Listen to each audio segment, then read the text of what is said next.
Salut à tous, bienvenue dans cette nouvelle vidéo. On va évoquer l'actualité football du jour. On va parler de la Première Ligue, de la Ligue 1, la Bundesliga, la Liga, le Trophée des Champions, le Paris Saint-Germain, Luis Enrique, la Ligue des Champions, tout. On va parler de tout ça ensemble. On va évoquer un peu les championnats, etc. On va évoquer aussi le mercato parce que le mercato n'est pas encore fini. Le mercato se termine le 31 août. Donc le 1er septembre, même le 1er septembre. Et on a encore 10 jours, à peu près 10 jours de mercato pour l'instant.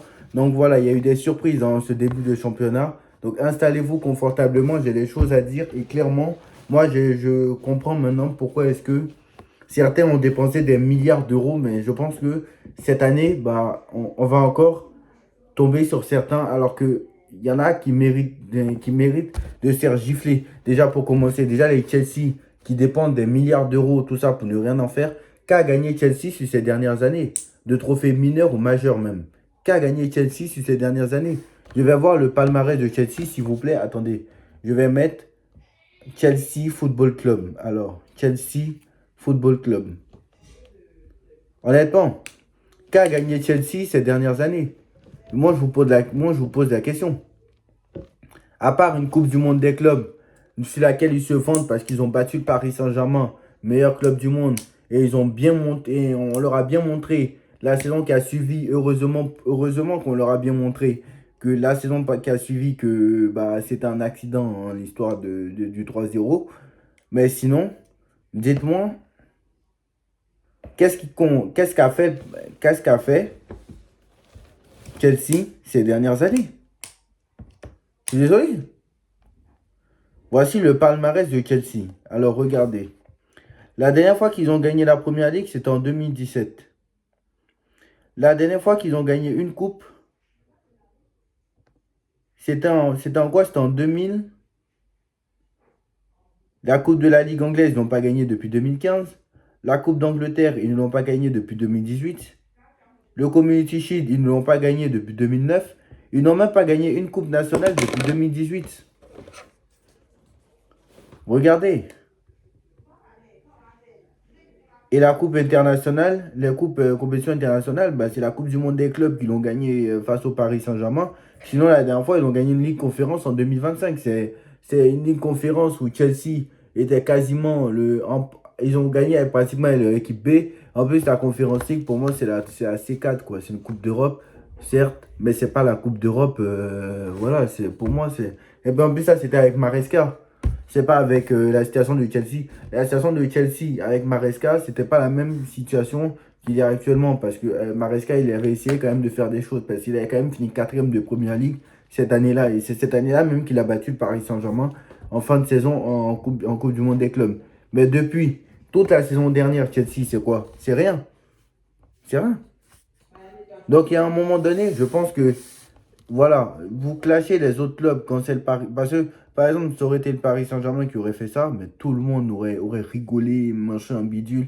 Alors, ce soir aussi, je viens de voir, dans 30 minutes, il y a le classiqueur allemand, là, entre le Bayern et Dortmund. Donc, ça, c'est le classiqueur, pardon, le trophée. Comment on appelle ça? Euh, alors, c'est pas le classiqueur, c'est la Super Coupe d'Allemagne. Voilà, il y a la Super Coupe d'Allemagne tout à l'heure. Entre le vainqueur de la coupe et le vainqueur de la coupe et le vainqueur du championnat. Mais comme le Bayern a gagné les deux trophées, donc ce sera contre le deuxième. Donc le deuxième, c'est Dortmund. Donc voilà, il y a un peu ce classiqueur-là qui va y être. Cette Super Coupe d'Allemagne qui va se jouer tout à l'heure. Donc, est-ce qu'on va débriefer? Je ne pense pas. Moi, je pense pas qu'on va débriefer ce match parce que je pense même pas que je vais le regarder. Parce que, voilà, pour moi, c'est un petit match. Voilà. Moi, c'est un petit match parce qu'en fait, le Bayern en Allemagne n'a pas de concurrence. Voilà. Voilà. Je dis, c'est comme nous en Ligue 1. On n'a pas de concurrence. Voilà. Si vous voulez des infos, voilà, moi je suis en train de dire que là, pour l'instant, bah, l'Inter mène 4-1 contre Monza. Donc l'Inter lance parfaitement sa saison en Serie A. Lyon va jouer tout à l'heure, donc on va voir ce qu'ils vont faire à Toulouse. Sachant que Marseille s'est imposé. Les grosses équipes vont gagner pour l'instant en Ligue 1. Lens, eux, ils ont gagné. En Ligue 1, ils ont gagné 5-2 contre Auxerre. Donc ils sont en train de montrer que ce n'est pas un accident, hein, ce trophée des champions gagné ce trophée des champions gagné cette deuxième place d'année dernière, c'était pas un accident.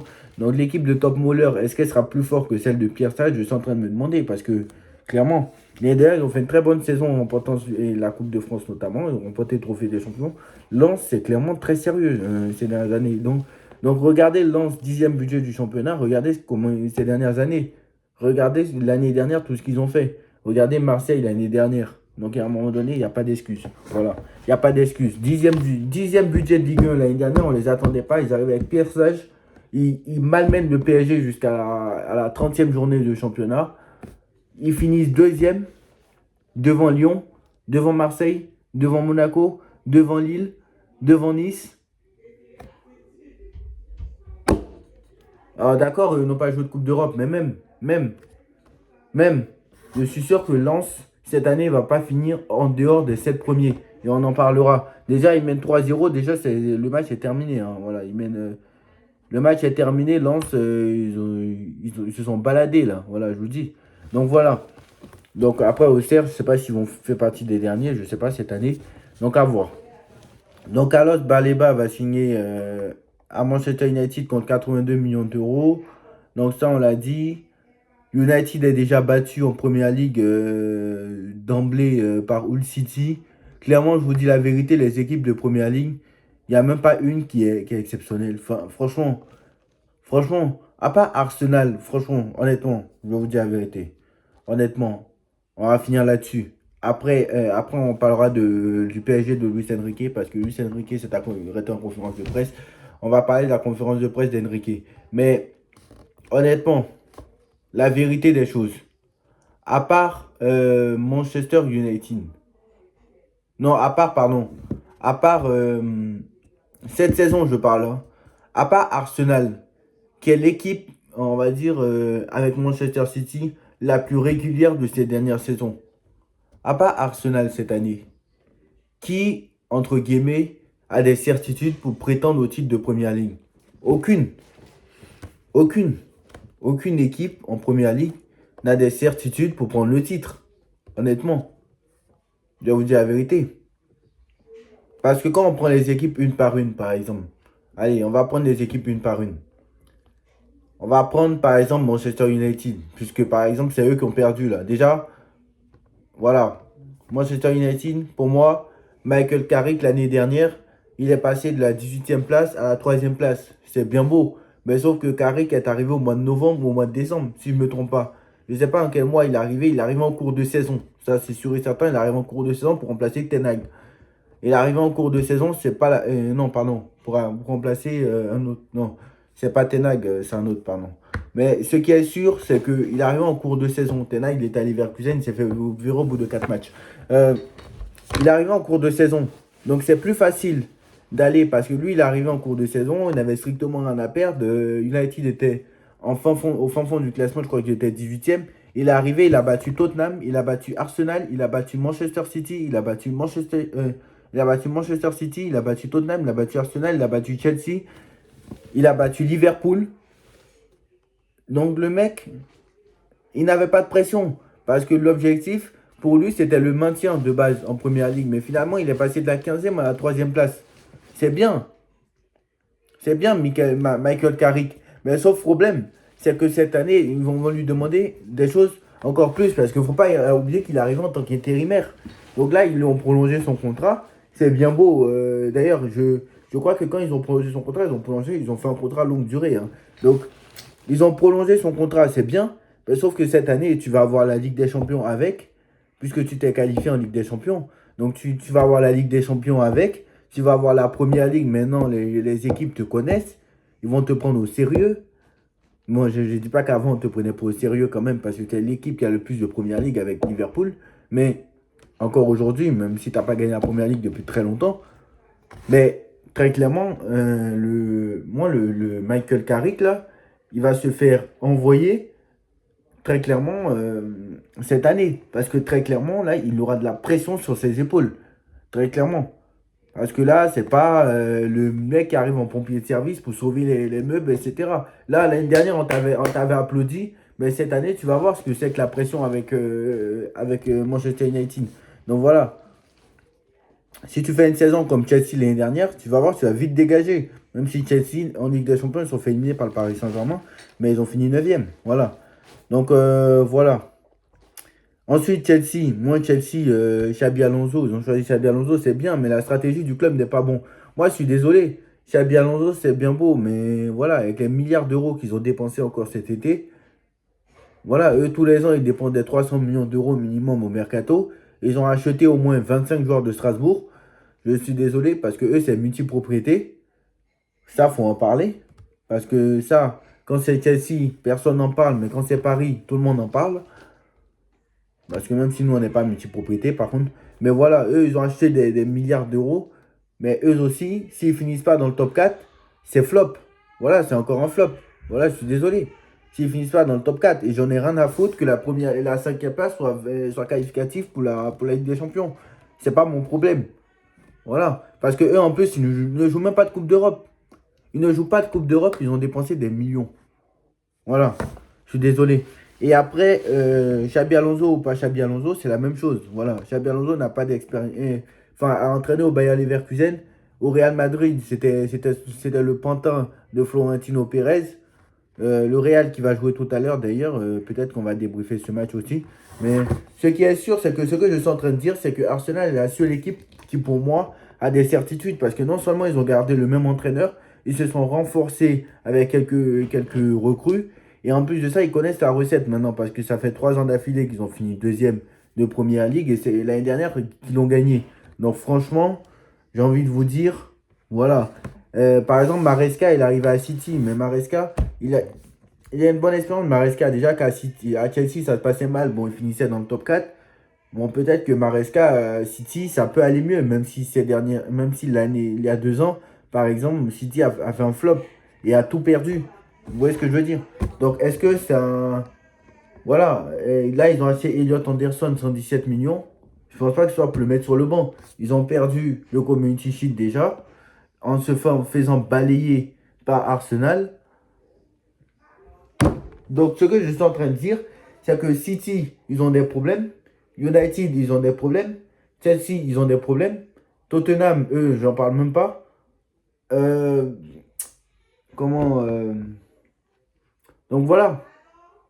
Donc j'ai envie de vous dire, la seule bonne équipe, entre guillemets, qui est régulière sur toutes les saisons et qui n'a pas de problème et qui est sur la continuité, à l'heure actuelle, c'est Arsenal, qui pour moi doit gagner la Première Ligue.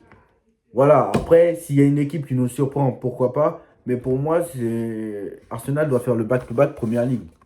Voilà, c'est interdit de ne pas faire le back-to-back. Voilà, je veux bien que la Première Ligue soit le championnat le plus disputé au même monde, mais même, il doit finir dans les 3 premiers. Ça, ce n'est pas compliqué. Donc, voilà. Ensuite, voilà, hein, qu'est-ce que je voulais dire d'autre? Voilà, c'est tout. Après, concernant bah, la saison, bah, je pense que va se passer des choses. Donc, après, Enrique, sa conférence de presse aussi, j'ai pas trop compris. Mais bon, voilà, par exemple, Enrique nous a dit que, bon, certains joueurs attendez, faut être performant quel que soit l'adversaire. Il a parlé aussi de. Donc, il a dit c'était une très bonne semaine. On a eu du temps pour préparer l'équipe hein, parce qu'il sait très bien qu'il a eu presque une semaine entre le Trophée des Champions et ce soir et le match de demain. Quand tu joues à l'extérieur, bah, c'est toujours difficile, mais rien ne change pour nous. Bon, au moins, ça change rien. Tu sais que extérieur ou domicile, Enrique joue pareil. Mais à Rennes, tu sais que c'est très compliqué ces dernières années. Bon, même si Enrique avait remporté 2 matchs d'affilée, il a perdu l'année dernière à Rennes. Donc, voilà, le style de jeu Paris. Il y a une année où on a fait 5 ans hein, sans s'imposer à Rennes. Hein. Vous savez qu'il y a une période où on n'a pas gagné à Rennes. Hein. Entre 2019 et 2023, je crois qu'on n'a pas gagné à Rennes. Tous les matchs, on a perdu. Je crois qu'il y a un match nul dedans. Donc voilà. La recherche perpétuelle de performance, il nous dit on cherche à améliorer les entraînements, chaque exercice, chaque action. Aussi le comportement offensif, défensif de l'équipe. Je pense que nous sommes très motivants pour nos adversaires parce que nous avons remporté les derniers trophées les plus importants. Bon, est-ce que tu sous-entends que le trophée des champions n'est pas important? Après, si à choisir, je préfère remporter la Super Coupe d'Europe que le trophée des champions. Voilà, je le dis. S'il n'y a pas d'espace, on s'adapte, il a dit. Il a dit s'il y a de l'espace, cherche à en profiter. Si on n'a pas d'espace, on s'adapte, on cherche à exploiter. Normalement, je vous dis la vérité, normalement, demain, Rennes ne va pas venir mettre le bus parce que normalement, ils ont un avantage que nous, on n'a pas, c'est qu'ils sont à domicile et que eux, normalement, ils ne jouent pas le maintien. Voilà, eux, c'est pas le FC Nantes en fait. Le Rennes, c'est une équipe du milieu de tableau, voire de l'Europe. Voilà. Donc, il a parlé aussi de l'arrivée de Mika Ghost, qui est un attaquant qui a seulement 21 ans, hein, mais il peut jouer à tous les postes en attaque. Donc, ça, on est habitué à lui quand il dit ça. Il a une bonne mentalité. Tu peux voir l'ambition avait pour venir ici en discutant avec lui. C'est très important pour nous d'avoir cette ambition, s'améliorer, de jouer. C'est plus facile de changer les choses quand tu perds. Mais je pense que c'est la clé de changer les choses. Nous, quand on gagne, on cherche tout le temps à motiver les joueurs. Donc il dit on reste toujours ouvert à des possibilités concernant le mercato jusqu'au dernier jour. Jusqu'ici, je pense que nous avons signé de très bons joueurs, hein, encore plus de possibilités pour aller chercher à gagner. C'est ce qui nous motive et je suis très content, hein, de ce qu'on a fait jusqu'ici. Beaucoup de joueurs souhaitent rejoindre le club, mais il est difficile de trouver des joueurs qui nous pensons pouvoir faire progresser notre équipe. Bon, ça, il a toujours dit, hein, ça c'est vrai. Parce qu'il faut avoir des qualités pour jouer au Paris Saint-Germain et ce n'est pas facile pour recruter des joueurs, pour recruter des joueurs. Ça, il a dit. Il faut rassembler les conditions physiques, techniques, mentales. Chaque joueur a besoin de temps pour s'adapter et ce temps peut varier. Voilà, donc c'est un peu ça ce qu'il nous a dit. Bon, voilà, en ce qui concerne Neves, il nous dit que Neves est prêt et qu'il avait un petit problème. Mais concernant la suspension de Mendes, il faut s'adapter, etc. Bon, déjà, 3 matchs de suspension pour Mendes, je trouve ça abusé. Voilà, un carton rouge, je trouve ça abusé que c'est 3 matchs. Et 3 gros matchs en plus, hein. Rennes, Lille, Monaco. Voilà, n'importe quoi. Voilà. Donc voilà, dites-moi en commentaire ce que vous en pensez. Moi, en tout cas, je pense que cette saison, on va avoir droit à des surprises, hein, très clairement, parce que moi, quand on me dit que la Première Ligue, il y aura un autre champion cette année, je veux bien le croire. Mais la seule équipe qui a des certitudes, pour moi, c'est impossible que United soit champion. Pour moi, c'est impossible que Chelsea soit champion. Moi, je pense pas. Vu comment ils travaillent mal, c'est impossible. Pour moi, le seul champion qui peut y avoir, à part Arsenal, c'est Manchester City, qui pour moi, Maresca est un très bon entraîneur, donc peut-être qu'il peut, mais à part Manchester City, je ne vois pas quelqu'un remporter la Première Ligue à part City et Arsenal, pour moi, parce que c'est les deux seuls. Et peut-être Liverpool, si avec Iraola ça marche, mais honnêtement, je vous dis la vérité, Iraola il était à Bournemouth, passer de Bournemouth à Liverpool, si ça prend dessus comme Arne Slot, tant mieux. Mais là, vu le mouvement qui a eu lieu cet été, je ne pense pas aussi. Mais à voir. Voilà. C'est les trois. De toute façon, c'est les trois. C'est City, Liverpool, Arsenal. C'est les trois seuls qui ont gagné des premières ligues ces dernières années. Avant ça, il faut remonter à Chelsea en 2017. Et Chelsea, jamais ils gagneront la première ligue. Bon, encore moins United. Donc voilà. Dites-moi en commentaire ce que vous en pensez. On like, on partage, on commente, on s'abonne. On se retrouve tout à l'heure. Peut-être tout à l'heure pour le débrief du Real, hein, face à l'Espagnol Barcelone. Donc voilà, on va en parler tous ensemble, sachant que la semaine prochaine, il y a le tirage au sort de la Ligue des Champions. Donc voilà. Tchuss.